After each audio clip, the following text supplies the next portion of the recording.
Since we are on this topic and it's important, everybody's talking about it. What's so special about this cohort? This is a cohort that's born with technology. They kind of take technology for granted.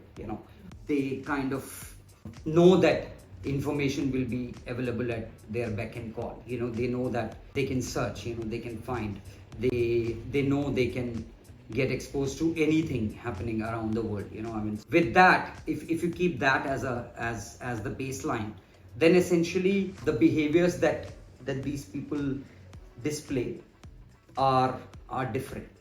For example, they are no more isolated in markets. So you can almost say that 60% of Indonesian Gen Z is the same as Brazilian Gen Z.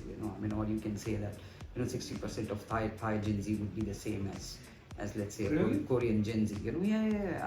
There is a global soul too. There are many studies that you will find. That talk about how there are these commonalities to the way Gen Z display their attitudes and behaviors. I would say 2/3 of it probably. Bad to put numbers on it, but that's how it is. And in comparison, you take the youngest generation now, which we are talking about. Which is now touted to be almost 2 billion. By 2025, Gen Alpha.